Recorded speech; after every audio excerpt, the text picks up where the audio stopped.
there's no Wi-Fi. I got one bar by the tree for about 10 seconds.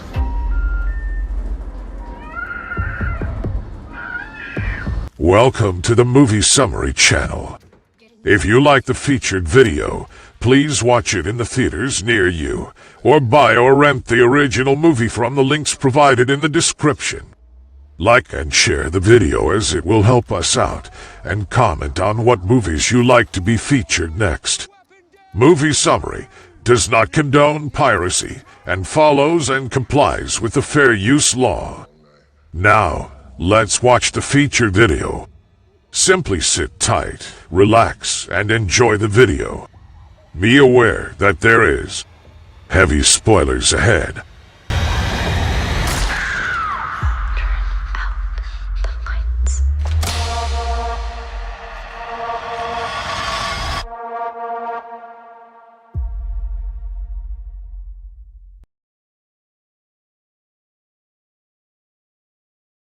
Upon learning her estranged mother is dying, recovering drug addict Darby escapes her rehab facility, steals an orderly's car, and begins a frantic drive from Sacramento to Salt Lake City.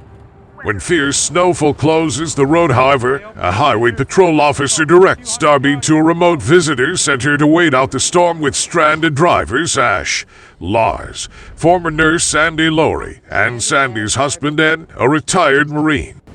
While outside searching for cell service, Darby hears a captive girl screaming for help from a van. Unable to get into the van or call 911, Darby takes a photo of the van's Nevada license plate and returns inside to try to identify the kidnapper. Everyone plays cards together. Based on his skittish behavior and him identifying a Nevada destination, Darby concludes Lars is the kidnapper. Darby goes to the restroom and tries to send a text with the license plate photo, but it doesn't go through. Darby sneaks outside and gets inside the van. Darby sees that the captive girl is wearing a medical alert bracelet. Lars also enters the van, forcing Darby to hide. Lars calls the girl Jay and mentions taking her to Uncle Kenny's. After Lars goes back to the visitor center, Darby promises to come back for Jay and also exits the van. Darby privately tells Ash about Lars and the kidnapped girl. Darby and Ash realize Lars knows Darby found out about the girl after Lars finds her footprints in the snow near his van. Darby sneaks back to the van and removes Jay's duct tape gag. Jay reveals 2 men kidnapped her. Darby spots Ash with Lars and realizes they are working together. Darby tries to flee, but Ash captures her at gunpoint. Meanwhile, Lars tries to distract Sandy and Ed, the latter of whom suspects something strange is going on. Ash tells Darby that he and Lars are holding Jay for ransom.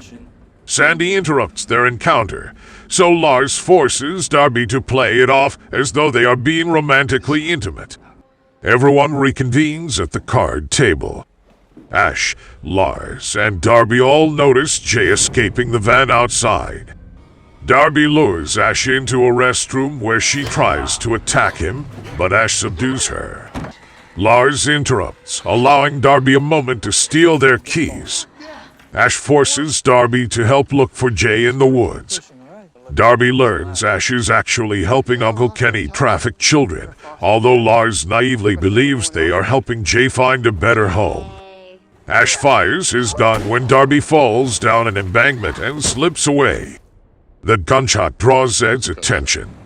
Ed sees Jay collapsed in the snow outside and brings her into the visitor center where Sandy can help treat her.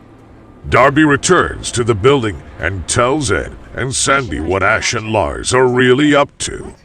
From outside, Ash and Lars engage in a standoff with Ed. With Jay in danger of dying from her illness, Ed and Darby bargain to return the van keys in exchange for Jay's medicine. Ash instead retrieves a gas can and threatens to set the building on fire. Jay regains consciousness and recognizes Sandy as her wealthy family's disgruntled housemaid. A flashback shows Sandy helped plot Jay's abduction. Sandy tearfully tells Ed she was trying to fix a financial crisis he didn't know about. Ash and Lars enter the visitor center to hold Ed at gunpoint while Sandy administers Jay's medicine.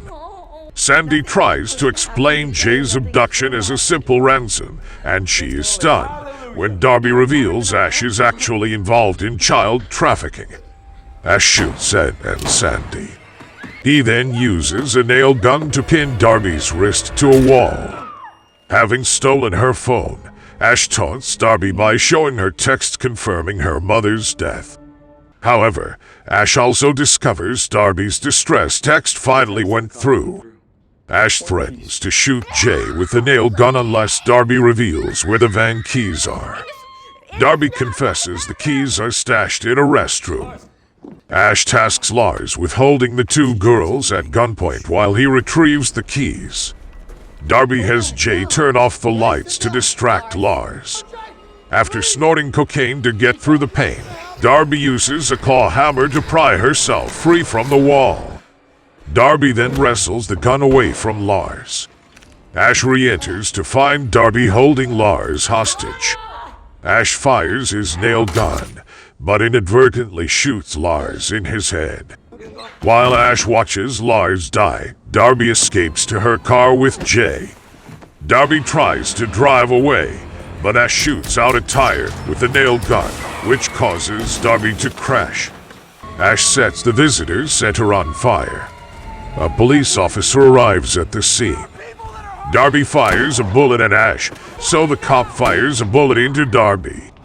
Ash recovers Darby's dropped gun and uses it to kill the cop. Ash tries to shoot Darby, but discovers his gun is out of bullets. Darby stabs Ash in the neck with a screwdriver she pocketed earlier. She then crawls to the dead officer and uses his radio to call for help. Darby returns to rehab. 48 days later, Darby's estranged sister Devon visits Darby to make amends. There's no Wi-Fi. I got one bar by the tree for about 10 seconds.